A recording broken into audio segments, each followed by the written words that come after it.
반갑습니다. 멘토 특강 희망드림의 김용욱입니다. 김동환 목사입니다. 언제나 상큼한 손소연입니다. 안 상큼한가요? 오늘 특별히 더 젊어져서 제 흰머리가 없어질 것 같아요. 네. 고맙습니다. 자, 혹시 그 영화 중에 인생은 아름다워라고 아카데미상도 탄 그 이태리 영화 혹시 보신 적 있으신가요? 네, 맞습니다. 아, 예. 거기 보면 그 주인공 귀도라는 그분이 자기 아이에게 그 수용소에 있으면서 이 수용소는 1000점을 얻으면 탱크를 상으로 줘 하는 그런 캠프야 이러면서 굉장히 밝은 쪽으로 아들을 이루어주고 그 영화 속에서는 좀 코믹하게 애한테 좀 어떻게 개그라 그럴까? 자주 웃은 동작도 하는 그런 밝은 모습을 많이 봤는데요.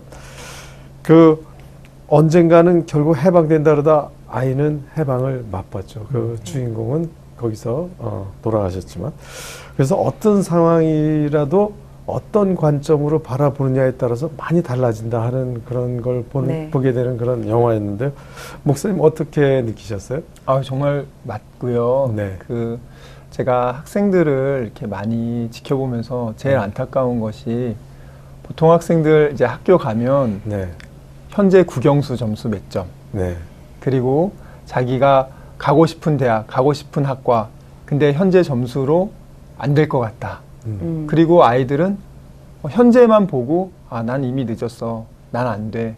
그리고 학교에서도 사회에서도 어느 대학을 가면 뭐 인류 인생, 뭐 예를 들어서 뭐 지방 학교를 가면 또 그보다 낮은 인생 이런 식으로 세상의 인본주의적인 그런 문화와 세계관이 우리 아이들을 그렇게 자기 스스로를 보게 해서 하나님의 자녀임에도 불구하고 그렇게 잘못된 가치관으로 자기를 보고 세계관을 가지다 보니까 늘 불행한 거예요. 국영수 점수가 잘 나오지 않으면 1등 하지 않으면 소위 말하는 좋은 대학 가지 않으면 행복하지 않게끔 그렇게 스스로를 생각하게 된 거예요. 그렇지만 하나님의 자녀는 하나님께서는 절대로 하나님의 자녀들을 학벌, 집안, 외모로 보지 않습니다. 하나님의 눈으로 자기 자신을 바라보는 게 그게 가장 중요한 기독교적인 세계관의 출발이고요. 아멘. 그리고 우리 하나님의 자녀들은 예수의 피값으로 우리는 하나님과 원수된 인간들을 화목시키는 하나님의 대사로 이 땅에 온 존귀한 하나님의 자녀들입니다. 아멘. 그래서 저는 우리 하나님의 자녀들이 너무 지금 세상적인 그런 가치관에 세상적인 렌즈를 끼고 있는 부분에 대해서 정말 하나님 안에서 하나님의 기독교적인 세계관으로 다시 잘 재무장하길 바랍니다. 아멘. 네, 그래서 이 시간에는요, 변화를 위한 창조적 고통을 감내하라는 주제로 이야기 나눠보도록 하겠습니다. 오늘의 멘토 모시도록 하겠습니다.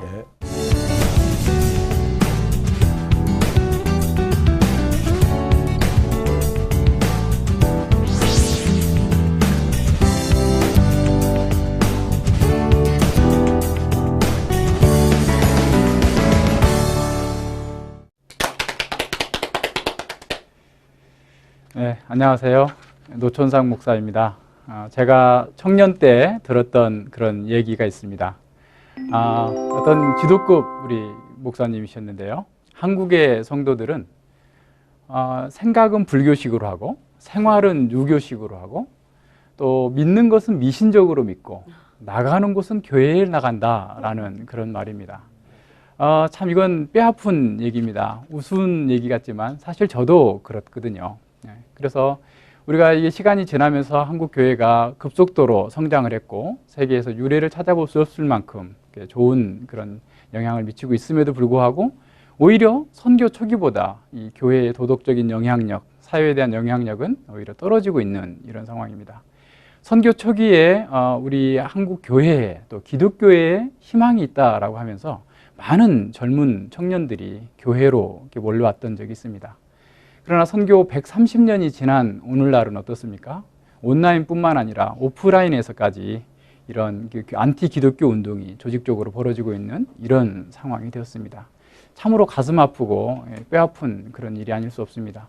이런 상황 속에서 참으로 우리가 모두 다 마음을 찢고 회개하고 참으로 하나님 앞에서 우리의 그 어리석음과 또 무지, 우리의 잘못을 회개하는 그런 일들이 있어야 될 것입니다.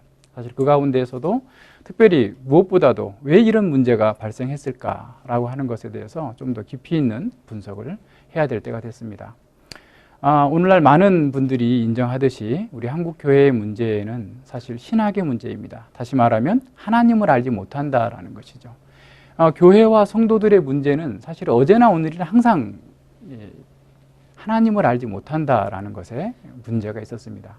그러니까 하나님을 알지 못하는 것에서 호세아 시대처럼 정말 하나님을 힘써 알아야 됨에도 불구하고 하나님을 모르는 상황 속에서 이렇게 나름의 미신적인 상황 속으로 그냥 알지 못하는 것을 믿는 것과 같은 계시의 종교가 아닌 이런 상태로 지금 변화되고 있는 이런 상황을 보게 됩니다.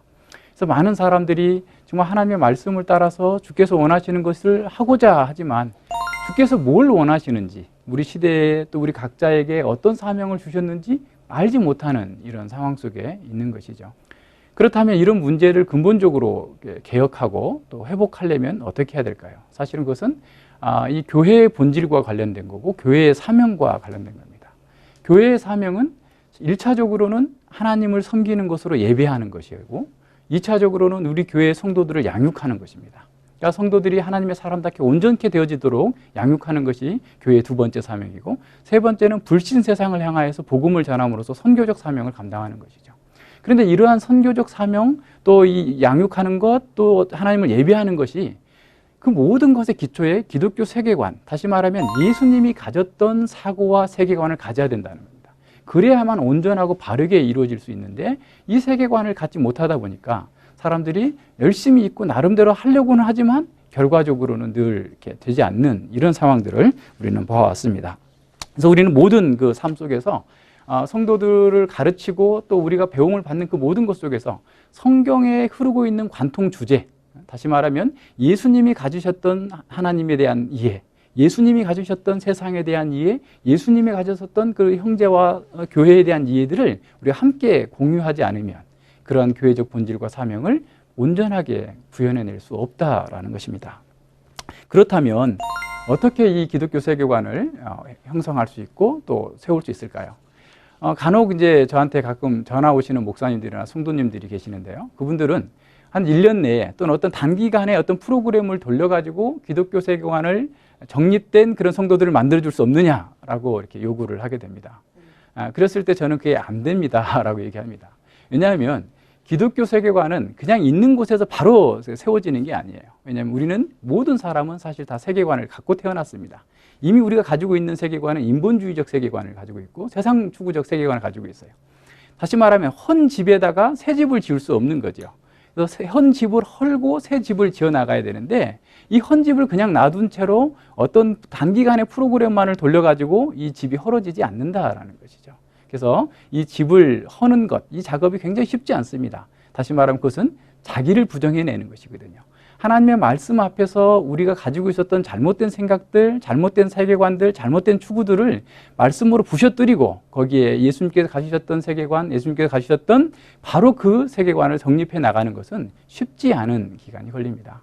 그래서 이 성경을 전체적으로 통전적으로 바라보면서 성경에서 가르치는 바의 그 하나님 나라의 원리, 하나님 백성의 삶, 하나님께서 기뻐하시는 교회적인 원리와 교회적 삶들이 무엇인지를 전체적으로 쭉 꿰뚫어서 하는 통전적 지혜가 필요한 것이죠. 우리가 구구단을 5단까지 열심히 외웠어요. 그러나 5단까지 외워가지고서는 곱셈, 나눗셈, 방정식 할 수 없습니다. 다 외워야 돼요. 9단까지 외워야 곱셈, 나눗셈 할 수 있는 거예요. 그러니까 성경적 삶을 산다라는 것도 일부 성경만 가지고서 그걸 가지고 다 성경적 삶을 살 수 있다라고 하는 것은 사실 순진한 생각인 거죠. 그러니까 성경 전체를 관통하는 주제인 바로 성경의 교리를 공부해야 됩니다. 그래서 이 성경의 교리를 온전하고 바르게 공부하는 것을 통하여서 기독교 세계관을 정립해야 되기 때문에 사실은 시간이 걸리고 어려움이 있는 것이죠. 그래서 그러한 교리를 통하여서 이 세상과 역사를 다시 한번 조망해 볼 수 있는 그런 그 기회를 가져야 됩니다. 그래서 하나님은 누구시고 하나님 앞에서 우리는 누구고 이 역사는 무엇이고 역사의 끝은 또한 어떻게 될 것인지 그리고 그 역사 가운데서 우리는 어떤 사명과 소명이 있길래 이 자리에 하나님께서 두셨는지 이런 부분에 대한 분명한 이해를 갖고 있는 것이야말로 우리가 이 세상 세계관을 오히려 부정해내고 하나님께서 기뻐하시고 하나님께서 원하시고 하나님께 합당히 행하는 그리스도인의 삶을 살아갈 수 있는 것이죠. 그러니까 이러한 부분들을 너무 가볍게 너무 작게 생각해서는 안 돼요. 그래서 시간이 걸립니다. 시간이 걸린다는 것을 분명하게 이해를 해야 됩니다. 그렇지만 이렇게 공부하신 분들은 굉장히 튼튼한 그런 그 삶을 살 수 있어요. 그러니까 하나님의 말씀에 근거해서 모든 것들을 해석할 수 있고 말씀에 근거해서 자신을 내가 하나님 앞에 드리는 굴복하는 그런 삶을 통하여서 어떠한 유혹과 어려움에서도 이겨낼 수 있는 그런 힘을 갖게 됩니다. 그리스도인의 힘은 외부에 있는 것이 아니에요. 우리 안에 그리스도 형상이 얼마만큼 이루어졌는가에 따라서 그리스도인의 힘은 나타나게 되어 있습니다. 그래서 기독교 세계관을 정립하는 것은 그냥 여러 가지 프로그램 중에 어떤 하나가 아니라 기독교 세계관이야말로 우리가 예수님의 제자로서의 삶을 사는 아주 유일하고 복된 길이다라고 하는 사실을 기억해야 됩니다. C.S. 루이스가 말한 것처럼 우리 하나님께서는 우리 자녀들에게 궁전에서 살기를 원하십니다. 아주 아름다운 궁전에서 복되게 살기를 원하시는데 우리는 자꾸 옛날 초가집에서 살고자 하는 것이죠. 그냥 이대로가 좋사오니 그냥 내비두세요. 저는 구원받은 것으로 좋게요. 라는 그런 삶인 거죠. 그러나 그렇게 해서는 안 됩니다.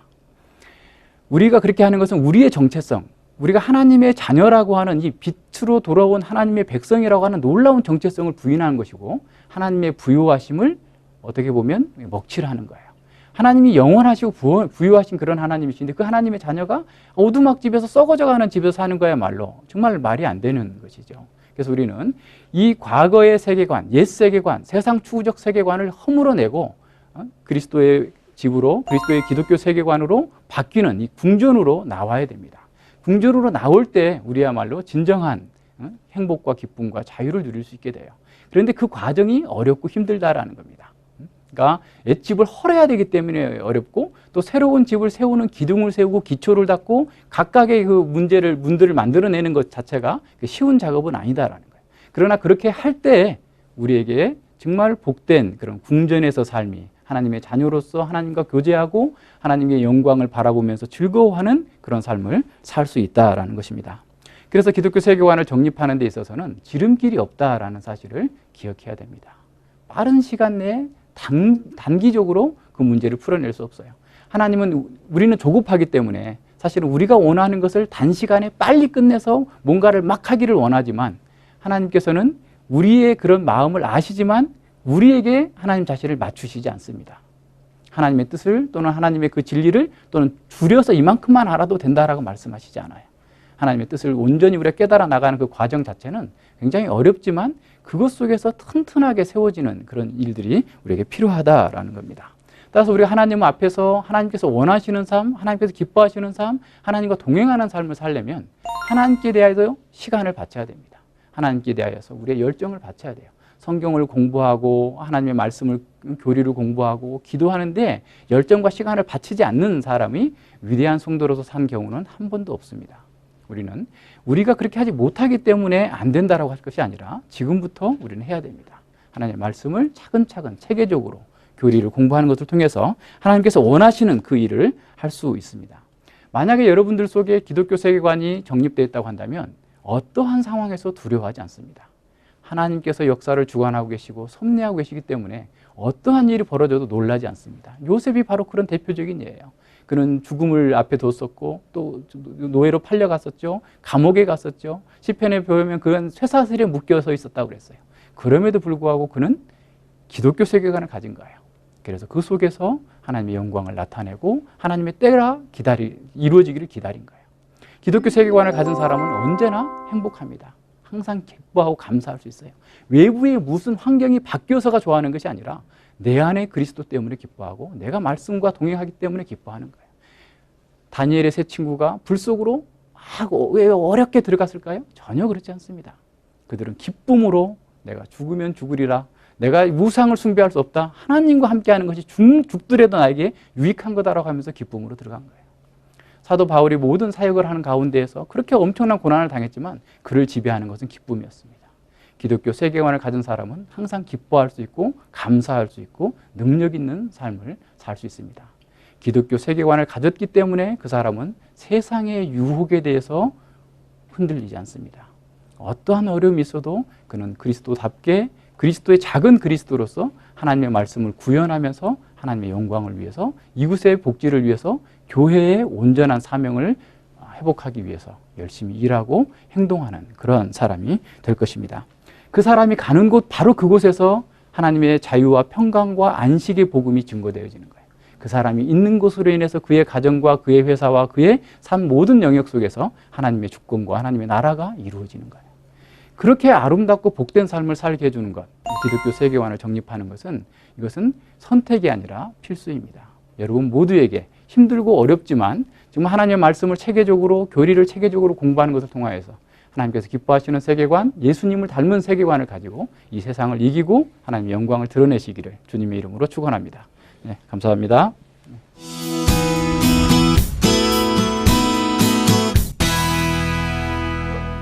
네, 기독교 세계관 학교의 노천상 목사님 모셨습니다. 목사님 안녕하세요. 네, 감사합니다. 안녕하세요. 네, 반갑습니다. 목사님께서 그 기독교 세계관 학교를 통해서 성경적인 세계관에 대한 가르쳐줌을 주시고 계신데요. 네. 좀 용어가 익숙하지 않기 때문에 네. 기독교 세계관 학교가 어떤 것인지 한번 가르쳐 주시면 좋겠어요. 네. 우선 기독교 세계관이라면 어렵게 생각할 수가 있는데요. 네. 사실 어렵지 않습니다. 예수님이 가지셨던 세계관입니다. 예수님이 가지셨던 사상이에요. 그러니까 우리가 일상적으로 삶을 이루어 나갈 때 그냥 대충 이렇게 가는 것처럼 보이지만 실제로 그 삶의 배후에는 세계관이 있어요. 사상이 있어요. 그러니까 예를 들어서 이 사회에 무리를 일으키는 사람들은 그 무리를 일으키는 사람 배후에 그가 갖고 있는 사상이 있는 거죠. 그러니까 마치 세계관은 철로와 같은 거예요. 그러니까 기차가 철로로만 쭉 가는 것처럼 우리의 삶은 우리의 세계관을 따라갈 수밖에 없습니다. 자, 그렇다면 기독교 세계관이란 뭐냐면 예수님을 따라가는 철로예죠.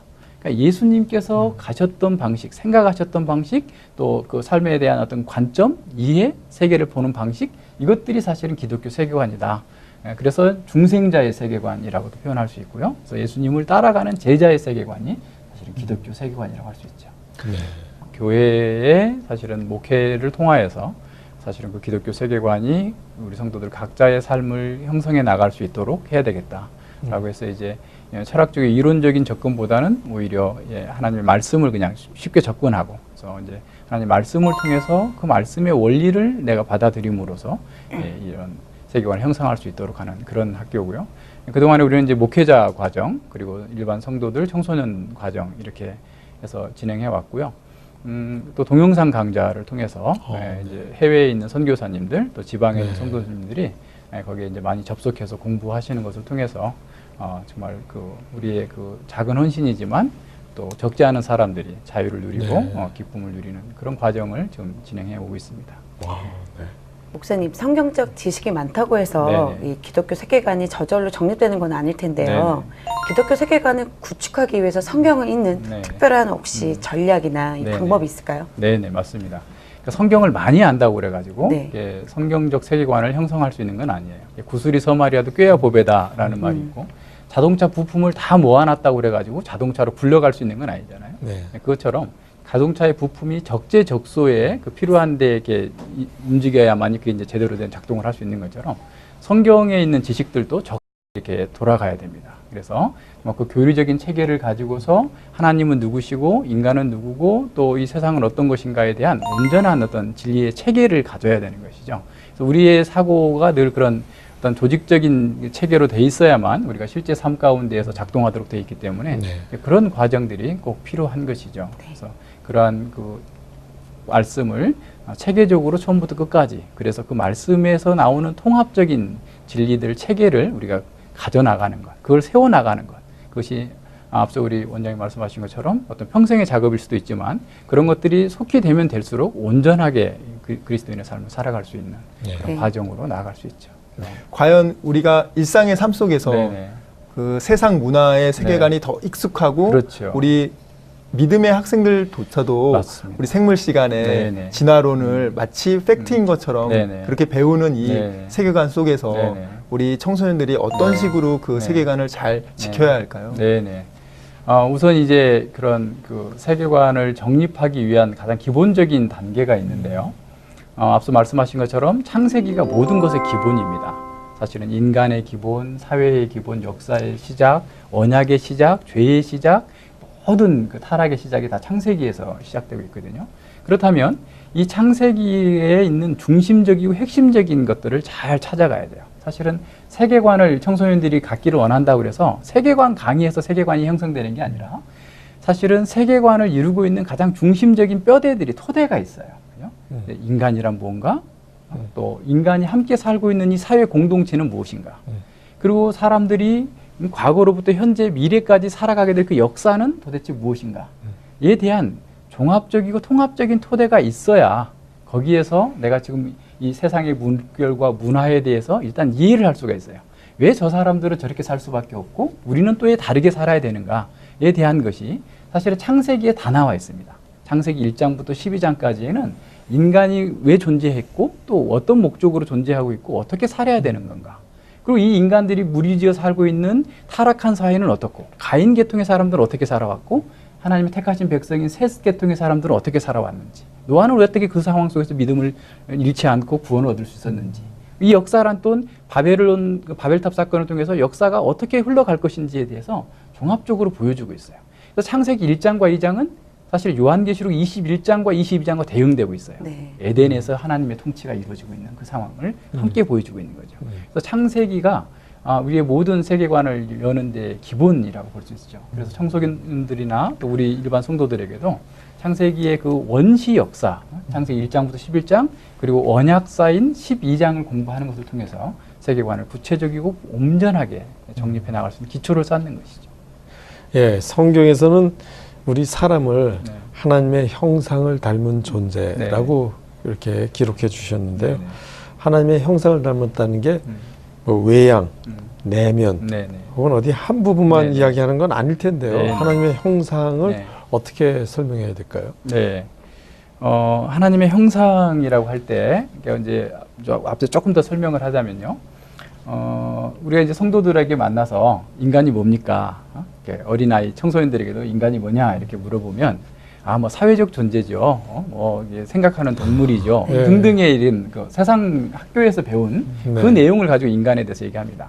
좀 그렇게 인간을 이해하게 되면 근본적으로 그 사람의 삶의 방식, 사고 방식, 세계관도 세상 세계관을 그대로 가지고 있는 거예요. 그러다 보니까 인간이 정말 그 세상에서 열심히 공부하고 돈 많이 벌고 그렇게 세상에서 출세하는 것이 인생의 목표가 돼버리는 거죠. 그러니까 세상과 다를 바 없는 삶이 되는 거예요. 그러니까 인간에 대한 어떻게 이해하느냐에 따라서는 그 이해가 우리의 구원과 영생과 하나님 나라와 교회에 대한 이해를 바꿔놓는 거예요. 총체적인 겁니다.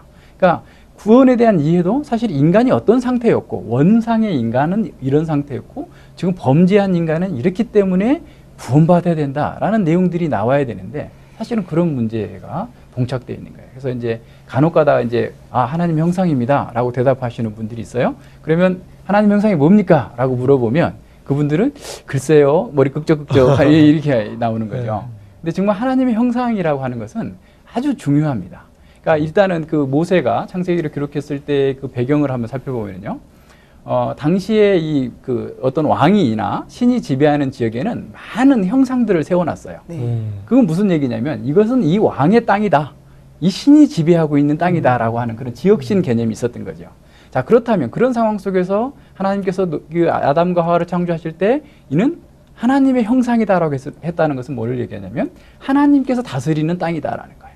그러니까 사람은 하나님께서 창조한 세상에서 하나님을 대리해서 통치하는 사람이다. 그러니까 우리가 외국 공간에 대사가 나가서 한국을 대표하는 것처럼 이 인간은 하나님의 형상으로 지음받았다는 첫 번째 의미는 어떤 거냐면 하나님께서 통치하시는 그 통치의 대리자로서 위임받은 통치를 하고 있는 사람이다라는 거예요. 그래서 하나님을 대표하고 하나님께서 어떤 분이신지를 나타내고자 하는 그런 사람인 거죠. 그래서 이런 하나님의 형상은 사실 우리가 이런 하나님 형상에 대해서 앞서 말씀한 것처럼 어떤 학자는 하나님 형상은 영적인 것만 하나님 형상이다라고 얘기하기도 하고 또 어떤 사람은 육체도 기다라고 하는데 사실 하나님의 형상은 영과 육을 다 포함해요.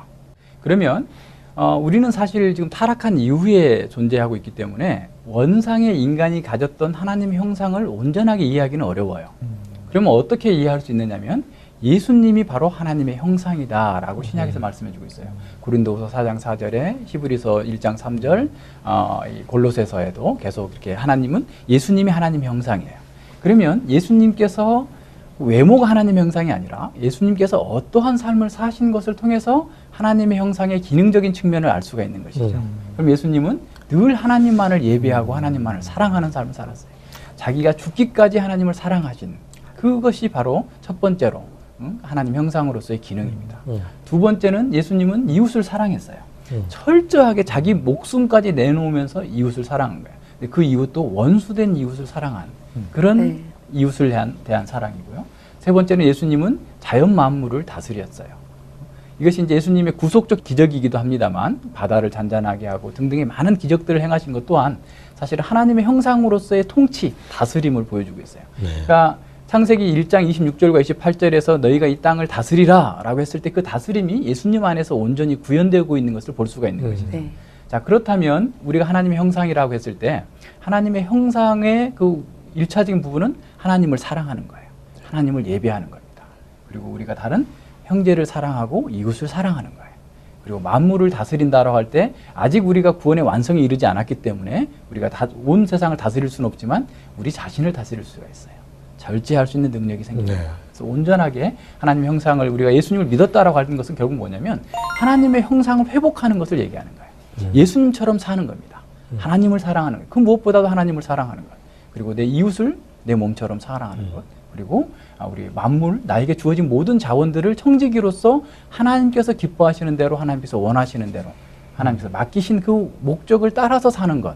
이것이 하나님의 형상으로서의 온전한 기능을 하고 있는 사람들이에요. 그래서 우리 예수님을 믿어서 하나님 형상을 회복했다라는 것은 결과적으로 그 상태로 계속 가야 되는 거예요. 갈수록 하나님을 더 사랑하는 사람이 돼야 되고 갈수록 이웃을 사랑하는 사람이 돼야 되고 갈수록 자신을 잘 절제하고 자신에게 있는 모든 자원들을 주께서 원하시는 대로 네. 사용할 수 있는 선한 청지기, 지혜로운 청지기 이것이 되는 것이 사실은 하나님의 형상입니다. 이 게할더스 보스라고 하는 학자는 하나님의 형상에 대해서 네 가지로 얘기를 했어요. 첫째는 영성이다. 하나님과 영적인 교제를 가능한 영성이고요. 두 번째는 도덕성이다. 그러니까 도덕적으로 하나님 앞에서 거룩한 삶을 사는 것이죠. 네. 세 번째는 합리성이에요. 합리성, 합리적인 사람. 그리고 창조성이에요. 그러니까 하나님이 창조주인 것처럼 인간은 창조적 활동을 하도록 돼 있었던 거예요. 그래서 이러한 하나님의 형상은 어떻게 보면 통합적으로 이루어진 겁니다. 그러니까 영성은 뛰어난데 비합리적인 사람은 그거 아닌 거예요. 네. 그러니까 영성이 뛰어날수록 합리적인 사람이고 도덕적인 사람이고 창조적인 사람이에요. 그러니까 우리가 하나님 앞에서 영적으로 깨끗해지고 온전해지고 바르게 되면 하나님을 닮기 때문에 더 창조적인 사람이 되고 더 합리적으로 모든 일들을 잘 분별해내서 처리할 수 있는 사람이 되고 아멘. 더 도덕적인 사람이 되는 거예요. 그래서 이제 하나님 형상에 대해서 잘못 이해하신 분들은 자기는 영적으로 대단하다라고 하면서 비도덕적인 삶을 사는 거예요. 그것은 사실 하나님 형상의 회복이 아니라 왜곡되어 있는 그런 모습이라고 생각할 수 있죠. 네. 그래서 우리는 하나님 형상으로서의 우리의 몸과 영혼과 모든 것들이 정말 하나님을 사랑하고 이웃을 사랑하고 또 우리에게 주어진 모든 것들을 이렇게 잘 다스려서 주의 영광을 드러내는 삶을 사는 것 이것이 하나님의 형상이라고 볼 수 있습니다. 네. 인간이 얼마나 존귀한 존재인지 깨닫게 네. 되는데요. 네, 네. 다른 이들을 대하는 교훈의 말씀인 것 같아요. 네, 맞습니다. 그렇다면 언제나 존귀하게 대해야겠죠? 그렇죠. 네. 우리가 하나님의 형상이라고 사람을 이해하지 않을 때 사람에 대해서 굉장히 어떤 도구주의화 됩니다. 네. 사람들을 이용해 먹는 거죠. 그러니까 사실은 하나님의 형상이라고 하는 것은 하나님처럼 대해줘야 된다는 거거든요. 네. 물론 이제 타락한 이후에 인간의 형상이 하나님의 형상으로서 많이 왜곡되고 변질된 건 사실이에요. 그럼에도 불구하고 성경은 창세기 9장에서나 야고보서에서 그런 사람마저도 하나님 형상이다라고 얘기합니다. 그래서 타락했기 때문에 하나님 형상이 왜곡되고 이렇게 이지러지고 부패된 채로 있는 것이지 사라져버린 게 아니에요. 만약에 인간이 하나님 형상이 사라져버렸다면 그건 인간으로서 삶을 살지 못하는 거죠. 오히려 짐승처럼 살겠죠. 네. 근데 그들은 여전히 영적으로 죽어있지만 영혼을 갖고 있고 여전히 하나님 형상이에요. 그래서 그 하나님 형상인 사람을 저주하는 것은 하나님을 저주하는 거예요. 하나님 형상인 사람을 죽이는 것은 하나님을 죽이는 것과 마찬가지의 삶인 거죠. 그래서 우리의 이 하나님 형상으로서의 인간을 이해하는 것은 사실은 생명 존중의 사상으로 갑니다. 그래서 약자든 병든 자든 어려움에 처한 자든 장애인이든 심지어 태아까지라도 우리는 그 생명을 존귀하게 여겨야 돼요. 그래서 이 낙태는 사실은 살인 행위가 똑같습니다. 네. 이런 면에서 우리가 진정으로 하나님 형상으로서의 인간을 이해하는 것은 아주 중요하다라고 생각할 수 있습니다. 목사님 성경을 읽거나 네네. 공부할 때 네. 많은 분들이 네. 좀 이해가 잘 안 되거나 혹은 너무 기적이 많다, 네네. 초자연적이다. 네. 그렇게 생각하시고 그냥 신화다 이 부분은. 네네. 그리고 이 부분은 좀 빼고 네네. 읽어야겠다. 네네. 그런 네. 분들이 계시는데요. 네네. 그런 부분은 어떻게 해야 할까요? 네네. 우리가 이런 이렇게 우리는 너무나 이제 어떤 자연과학의 그 사고에 익숙해져 있기 때문에 이게 과학이라고 하면 또 진리라고 생각하고 네. 과학이 아닌 것은 또 이렇게 안 있는 거라고 생각하는 거죠. 그런데 이성 만능주의의 영향을 우리가 지금 여전히 받고 있어서 그런데요. 우리가 인간이 어떤 사물이나 어떤 그 대상을 판단하고 분별하는 기능은 세 가지가 있습니다. 첫 번째는 오감각이 있고 네. 또 하나는 이성이 있고 하나는 영이 있어요. 이 오감각은 우리가 보는 것으로, 만지는 것으로, 냄새 맡는 것으로, 듣는 것으로 사물의 진위를 판단하는 거죠. 이성은 이 논리적인 사고를 해가지고 정말 이것이 옳고 그른지 합리성을 따져서 이게 진위를 구별하는 것이죠. 그리고 영은 영적인 세계를 분별하는 그런 그 판별 기관인 거죠. 그런데 인간이 죄로 인해 죽게 되자 이 영의 기능이 앞서 얘기한 것처럼 인간의 형상처럼 하나님 형상처럼 인간이 왜곡되어져 있는 거예요. 그러니까 영이 온전한 기능을 못하는 거죠. 그래서 이제 신학자들은 영적 사망이다라고 하잖아요. 그러니까 영이 제 기능을 못하고 있는 그 상황이 영적 사망인 상태죠. 영적 사망된 상태에서 사실 영이 제대로 하나님을 분별할 수 없게 되니까 자꾸 이성을 가지고서 모든 것을 판단하는 기준으로 삼는 거예요. 이성이 만물의 척도다라고 얘기하면서 그렇게 하는데, 자, 거기에 문제가 있습니다. 오감각이나 이성이나 영은 각각의 역할만 할 수 있도록 돼 있어요. 그러니까 이성이 할 수 있는 일을 오감각이 대신할 수 없습니다. 눈으로 말은 할 수 있어도 눈으로 생각할 수는 없죠. 그러니까 또 이성이 할 수 있는 일을 또 영이나 오감각이 할 수 없어요. 오감각으로 만져봐 가지고 뭐 이렇게 논리적 추론을 해낼 수 있는 그런 건 아니잖아요. 할 수 없는 겁니다. 그런데 이성주의자들의 문제는 뭐냐면 이성을 가지고 영적인 세계를 분별하려고 그러는 거예요. 그래서 이성적 합리성이 맞지 않으면 이것을 거부해버리겠다라고 하는 생각에서 나오는 네. 거예요. 그러나 사실은 이 성경에 나와 있는 모든 기적은 사실은 역사적 사실입니다. 하나님은 전능하시고 온전하신 하나님이시기 때문에 자신이 만드신 자연 법칙을 잠시 유보해두고 직접적으로 개입하실 수 있어요. 그것을 비상섭리라고 해요. 그러니까 일반적인 어떤 자연 원리를 따라서 섭리해 가시는 것은 보통 섭리라고 한다면, 비상섭리로서 그런 것들을 제한해 두시고 하나님의 영광과 주의 백성들의 유익을 위해서 그것을 보류하고 직접 개입하시는 것, 이게 비상섭리고 그것이 기적과 이런 다양한 사건들이죠. 그러니까 이런 것들은 사실은 이해할 수 있으려면 영적으로 거듭나야 돼요. 그러니까 하나님의 일은, 성령의 일은 성령께서 깨달을 수 있도록 하기 때문에 내가 안 믿어지면 사실 성령님께서 조명해 주십시오. 겸손하게 기도하고 또 내가 영적으로 이게 문제가 영적 실상이 없어서 그런 것이 아니라 내가 영적 실상을 못 보고 있다라는 거예요. 그러니까 밖에 아무리 불이 밝게 켜져 있어도 내가 어두우면 아무 빛이 없는 것처럼 하나님께서 그 영적 실상이 있어요. 분명하게 우리 지금 물리적 실체보다 더 분명한 영적 실상이 있음에도 불구하고 자기가 못 보기 때문에 그래요. 그래서 성령님께서 내 눈을 열어주셔서 이런 하나님의 모든 복된 진리를 깨달을 수 있도록 인도해 주시기를 기도해야 되는 거죠. 목사님, 이단들도 보면 네네. 꼭 전도할 때 성경을 가지고 이야기하던데요. 네네. 분명히 틀린 이야기인데 네. 꼭 집어서 오해를 네. 공격하기 힘들 때가 많더라고요. 네네, 맞습니다. 그럼 왜 그런 걸까요? 우선 이단들은 네. 우리가 이렇게 너무 무시하면 안 됩니다. 저보다 말씀을 더 읽는 것 같아요. 네, 맞습니다. 그런데 문제는 뭐냐면 그들이 말씀을 잘 조합을 해요. 네. 그러니까 문맥하고 아주 상관없는 데서 끌어다가 자신들이 잘못된 교리들을 만들어내는 것이죠. 그래서 일단 이단들이 하는 내용들을 일단 분별하려면 그들이 얘기하고 있는 것이 문맥의 자연스러운 의미인가라는 것을 우선 찾아봐야 됩니다. 과연 이 문맥에서 그들이 말하고 있는 걸 얘기하고 있는 건가라는 것을 한번 생각해 봐야 되고요. 두 번째, 이제 우리가 그 성경 해석의 방법 중에 하나인데요.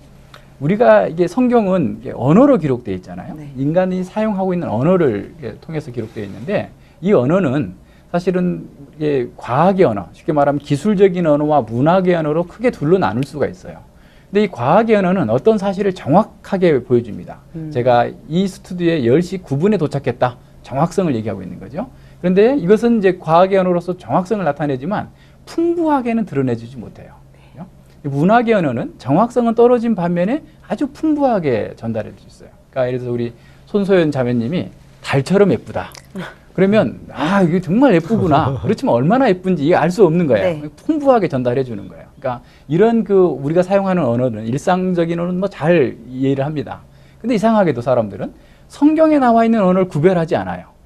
이게 문학의 언어인지 과학의 언어인지를 구별하지 않고 문학의 언어에다 과학의 언어를 덧붙여도 그게 맞는갑다라고 생각을 하는 거죠. 근데 이단들의 특징이 바로 그런 겁니다. 그러니까 이건 그 문학의 언어를 과학의 언어로 사용한다든가 과학의 언어를 문학의 언어로 사용해서 자신들이 잘못되어 있는 교리들을 이렇게 정당화시키는데 주로 사용되고 있다라고 하는 사실을 알게 됩니다. 제가 이제 예전에 그 청년 때 아주 그 유명한 그 어떤 청년을 만났어요. 그러니까 사회적으로 아주 엘리트 청년을 만났는데 그 청년은 그 전도서 1장을 가지고 전도서 1장에 우리 내용 다 알지만 헛되다 모든 것이 헛되다. 네. 그래서 정말 이 자연은 무구하지만 인간은 너무나 작고 헛된 삶을 살고 있다라는 얘기를 하고 있는데 사실 그걸 완전히 거꾸로 얘기하고 있는 거예요. 그 문학의 언어가 아니고 과학의 언어로 얘기를 해가지고 결코 이 땅은 없어지지 않고 이 세상에서 이 어떤 이 지상 낙원이 이루어질 것처럼 마치 이제 또 그러면서 다양한 자신들의 교리들을 이렇게 주장하는 이런 모습들을 봤는데 주로 이런 부분들을 우리가 잘 살펴봐야 됩니다. 네. 그 예를 들어주셨는데요. 그러니까 예를 들어서 문학의 언어와 과학 언어를 바꿔치기 하든지 왜곡시켜가지고 잘못된 해석을 하고 또 우리가 성경을 읽을 때 좀 주의해야 될 점인데 추가로 얘기하신다면 어떤 점이 있을까요? 네, 우선은 이제 성경을 이해할 때 가장 그 당시의 역사적 문맥을 우선 살피라라는 거죠. 우리가 이제 공동적으로 이해하고 있는 것은 성경이 하나님의 영감, 성령의 영감에 의해서 기록되어 있다라는 거죠. 그러면 성령님께서 각 저자의 마음을 움직이시고 그의 사상을 이렇게 붙잡으셔서 오류 없이 성경을 기록했다고 한다면 1차적으로 성경의 의미는 그 저자가 말하고 있는 의미예요. 저자가 뭘 말했는가를 잘 이해해야 됩니다. 그럼 저자가 그 당시 1차 독자들이 있을 거 아닙니까? 구약이라고 하면 구약의 1차 독자가 느꼈던 그 의미를 생각하는 거예요. 그래서 그 의미를 오늘날 우리에게 어떻게 가져오려면 교리화가 돼야 되죠. 그 의미를 찾아서 오늘 우리 시대에 적용을 해야 되는 거예요. 그래서 이제 성경을 공부할 때 그냥 무조건 물론 규범적인 것들은 바로 적용할 수가 있지만 그런 역사적 배경들을 잘 살펴서 거기서 원리를 찾아서 우리에게 적용하는 것 이것이 이제 늘 중요하게 다뤄야 될 것이고요. 가령 이제 그래서 구약의 어떤 성전들이 나오잖아요. 가나안 땅을 가서 정복하라. 여호수아에게 줬기 때문에 다 진멸하라. 해서 오늘날도 어떤 그런 교회가 어떤 성전으로서 나가서 싸워야 된다라고 하는 그런 오유를 벌여서는 안 돼요. 지금 우리 신약 시대에는 모든 것이 영적 전쟁입니다. 구약에 있는 그런 전쟁도 실제로는 영적 전쟁을 우리에게 보여주고 있는 것이거든요. 그래서 그러한 어떤 잘못된 적용들이 되지 않도록 늘 조심해야 되겠죠. 목사님 그 역사적인 그 맥락을 잘 고려하고 또 맨 처음 그 원 저자가 받는 독자들의 의미를 잘 기억해라. 목사님 그 좀 전에 말씀해 주신 다양한 그 성경 안에는 장르가 있는데 그 장르도 또 고려를 해야 되겠죠. 목사님? 그렇습니다. 그러니까 이 장르의 오류가 많아요. 우리 이제 쉽게 과일 바구니를 한번 생각해 봅시다. 과일 바구니에 뭐 메론도 있고 참외도 있고 수박도 있고 사과도 있고 포도도 있고 이렇게 아주 한 바구니에 과일 바구니에 있다면 그것을 각각의 먹는 방법이 달라요. 그죠? 수박도 잘라서 먹어야 되고 동일하게 하지 않거든요. 성경에도 마찬가지예요. 성경은 마치 다양한 장르가 모여 있는 그러한 과일 바구니와 같은 그런 책입니다. 성경에는 시도 들어있고요. 그리고 역사도 들어있고 또 법도 들어있고 다양한 그 계시도 들어있고 묵시도 들어있고 이런 각각의 그 장르에 맞게 그 본문을 봐야 돼요.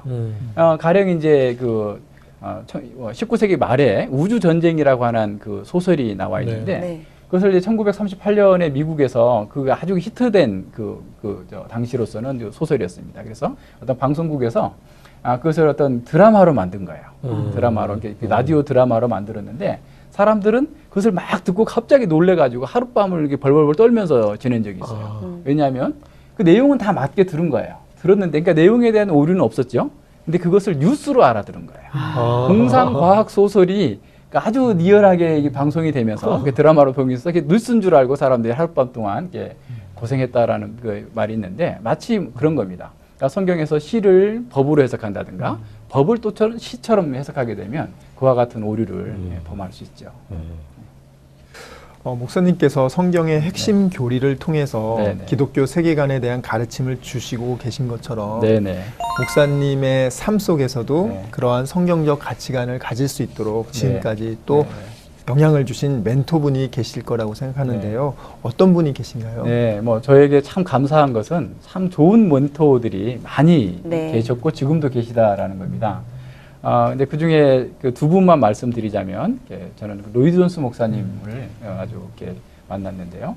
로이드 존스 목사님의 책을 읽으면서 바로 제가 앞서 얘기했던, 초두에 얘기했던 불교식으로 생각하고 유교식으로 살고 미신적으로 믿는다라고 하는 것이 바로 저였다라는 사실을 깨닫게 된 거죠. 왜냐하면 제가 그 예수님을 믿고 크리스찬 청년으로서 또는 어떤 크리스찬 아버지로서 삶을 사는에도 불구하고 우리 아이에게는 오히려 세속적인 가치관을 심어주고 있는 그 놀라운 모습들을 이렇게 발견하게 됐어요. 그래서 지금도 저는 로이드 존스 목사님의 글을 통해서 계속 저 자신을 돌아보기도 하고 이 세대에 대한 어떤 선지자로서의 역할 이런 것들이 무엇일까를 이렇게 곁에 두고 보는 그런 상황입니다. 또 한 분은 이제 잘 알려지지는 않았습니다만 우리 국내에 김홍전 목사님이십니다. 근데 그분은 소천 하셨는데요.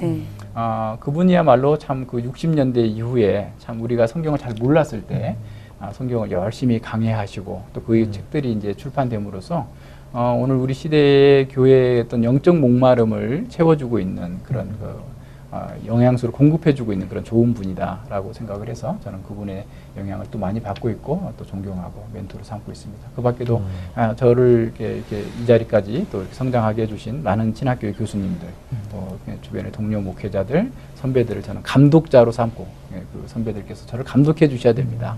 해서 제가 빗나가지 않도록 늘 하나님의 말씀 앞에 서서 올곧한 길을 가도록 도움을 구하고 늘 도움을 받고 있고 그렇습니다. 목사님, 기독교 세계관을 가지면 죄에서 멀어지기 위해서 자기 고행과 수행을 해야 하고 지금까지 자유와 고별을 해야 하나 오해하시는 분들이 정말 많거든요. 정말 오해죠. 네, 정말 오해 맞죠? 네. 시청자분들 중에서 또 특히 세상적 가치관에서 혼란을 겪는 우리 청년들을 위해서 복음 안에서 자유를 누릴 수 있는 격려의 한 말씀 부탁드릴게요. 어떤 그 청교도는 그렇게 말했습니다. 가장 거룩한 것이 가장 행복하다. 사실은 그건 온전한 말씀입니다. 예수님께서 내 멍에를 메고 내게 배우라. 그리하면 너희가 쉼을 얻으리라. 안식을 얻으리라고 말씀하셨거든요. 그 말씀은 어떤 의미냐면 예수님의 방식대로 살면, 다시 말하면 기독교 세계관을 따라 살면 우리가 진정한 행복을 누릴 수 있다라는 겁니다. 그래서 그 청교도 목사님은 예수님의 멍에는 짐이 아니라 날개다라고 그랬어요. 그러니까 우리가 창공을 아주 활보할 수 있는 그런 날개를 갖는 거죠. 그러니까 우리가 기독교 세계관을 따라서 예수님의 말씀을 따라 사는 것은 기존에 누리지 못했던 그런 모든 억압의 사슬들을 다 끊어내버리고 정말 예수님 안에서 이렇게 복되고 아름다운 삶이 있다라는 사실을 드러내는 거예요. 그래서 우리가 이제 흔히 오해하고 있는 이유가 뭐냐면 기독교는 사실은 기쁨의 종교예요. 기쁨의 종교고 능력의 종교입니다. 우리는 하나님의 온전하심까지 온전해지기까지 만족해서는 안 돼요. 그럴 정도로 우리가 강하고 능력 있는 사람들이어야 되는데 왜 그런 능력을 발휘하지 못하느냐? 말씀에 순종하지 않기 때문에. 주께서 가르치는 대로 안 가기 때문에 어려움이 있고 고난이 있는 거예요. 주께서 원하시는 대로 가면 그 어떤 장벽이 있다 할지라도 우리는 그것을 아무렇지 않게 이겨낼 수 있어요. 그래서 청년들이 정말 하나님의 말씀을 좀 어렵지만 정말 잘 체계적으로 공부하고 교리에 또 자신을 하나님의 말씀에 굴복시켜 나가는 것만큼 정비례해서 행복과 만족을 누려요. 자유를 누려요. 그러니까 하나님의 말씀에 내가 정복당하는 만큼 나는 자유와 행복을 누리는 거예요. 말씀을 따라 살면 내가 자유를 포기해야 되는 게 아니라 오히려 진정한 자유를 누리게 됩니다. 그래서 우리 청년 형제들 그리고 모든 성도들이 기독교 세계관을 가짐으로써 진정으로 복된 자유한 안식이 있는 그런 삶을 통해서 세상에 빛이 되고 복음을 증거하는 그런 아름다운 삶을 사시길 바랍니다. 네, 목사님 말씀처럼 정말 우리가 그 자신을 얼마나 내려놓고 얼마나 주님으로 바꿔서 채우느냐에 따라서 이 기독교 세계관이 채워지는 건데 너무 조급하면 안 되겠다. 그렇습니다. 정말 차근차근히 쌓아가야 되겠다는 교훈과 가르침을 받게 되는 귀한 시간이었습니다. 오늘 좋은 말씀 감사합니다. 네, 감사합니다.